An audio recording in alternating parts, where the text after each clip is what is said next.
Hello guys! Welcome to my YouTube channel. This is Kuya Potpot Vlog at meron tayong isang reaction video guys. At syempre bago tayo magsimula ay mag-shoutout po muna tayo. May kalab shoutout po sa ama ng Kalingap na si Kuya Bal Santos Matubang, Ate Edna Vlogs, Kalingap Rob, 10 ng kanyang mga kasamahan. At syempre may kalab shoutout po sa lahat po ng sumusuporta sa buong Team Kalingap sa mapagpalang umaga po, tanghali o gabi mga Kalingap saan man kayong sulok ng mundo naroroon.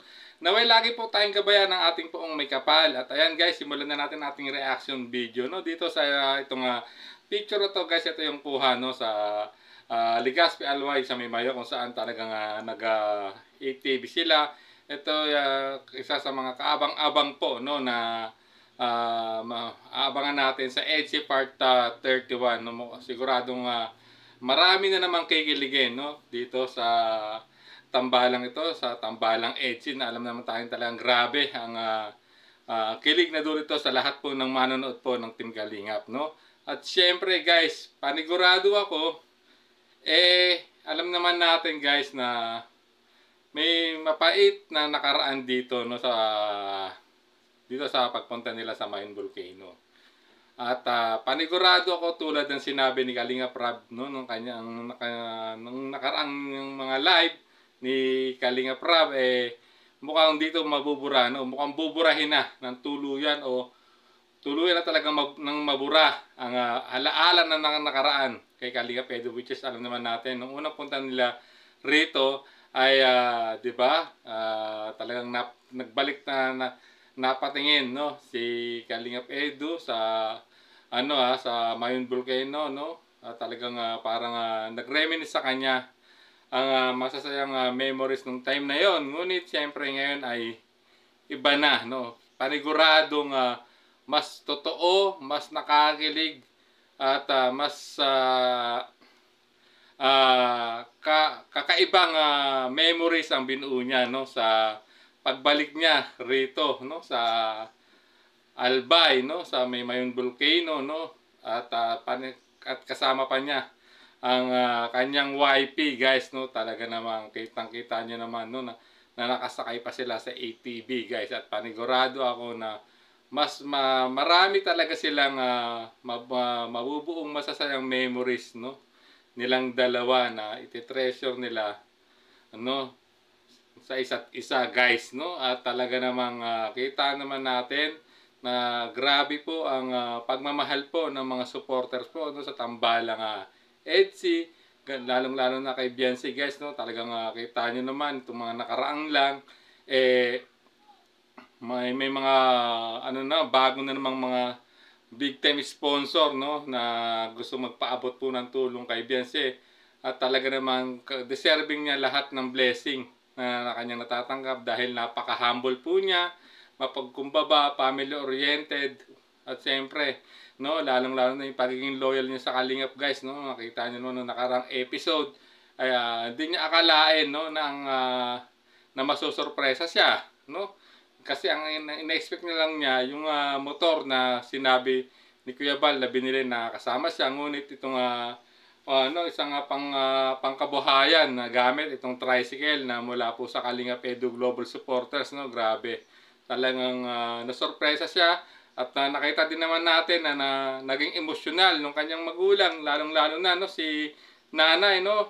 Tulad ng nasabi niya, wala na siyang masabi at kundi taos-pusong nagpapasalamat sa lahat ng nagmamahal sa kanilang anak no. Pagpapasalamat sa Team Kalingap na sa pangunguna ni Kuya Bal Santos Matubang, Ate Edna Vlogs, Kalingap Rob, Ma'am Jack at Kalingap Edu at ang iba pang key boys no. Grabe. Talagang hindi nila makakalimutong itong mga blessing na dumarating sa kanila. Talagang which is deserve naman talaga ni Beyonce guys. At itong aabangan natin no itong next episode po ng EDSI, yung EDSI Part 31 ay talagang paniguradong kaabang-abang to. Panibagong kilig na naman at diskarte ni Habi ang makikita natin dito. At panigurado rin ako na tuluyan ng mabubura ang mapait na nakaraan ni Habi rito sa pagbabalik niya dito sa Albay, which is ang bubura siyempre ang nag-iisang YP ng buhay niya guys. So Maraming salamat po sa inyong lahat. Hanggang dito na lang ating reaction video guys. At siyempre, patuloy po natin suportahan ang ama ng Kalingap, no, sa kanyang mga programa at adhikain. Ganun din po. Kay Kalingap Rap, patuloy po tayo mag-marathon ng kanyang mga upload video. Upload po ng EDC, upload ng Jomcar, no, yung Dub Kit, siyempre yung Rara, no, which is bagong tambalan. Siyempre, ganun din po yung Dandit, no. At siyempre, no, at lahat po ng mga charity vlogs po ni Kalingap Rap para tuloy-tuloy po yung mga pabahay program po ng Team Kalingap, no, sa pangunguna po ng ama ng Kalingap na si Kuya Bal Santos Matubang, Ate Edna Vlogs, Kalingap Rap, 10 ng kanyang mga kasamahan.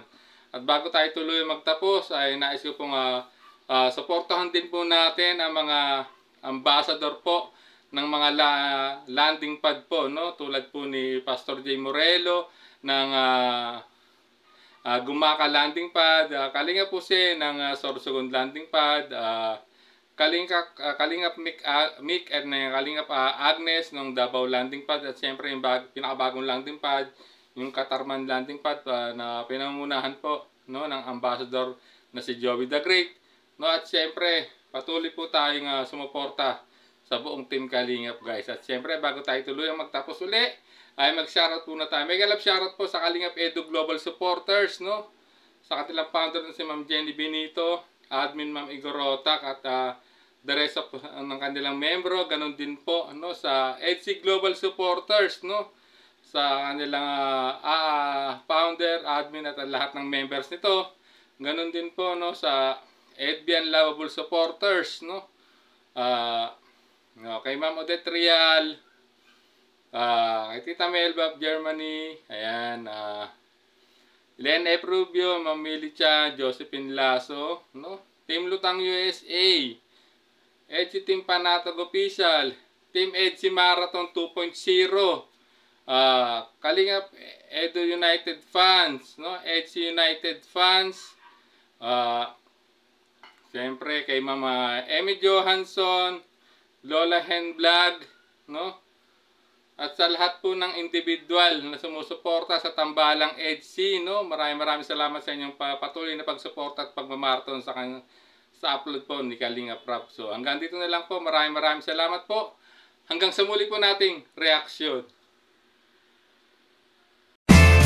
There's a vlogger named Kuya Papa, spreading good vibes, giving all he's got. With the camera in his hand, he hits the road, capture moments, sharing stories untold. Kuya Papa, he's the one we adore. Bring smiles, he's got so much more. In this crazy world, he is a ray of light.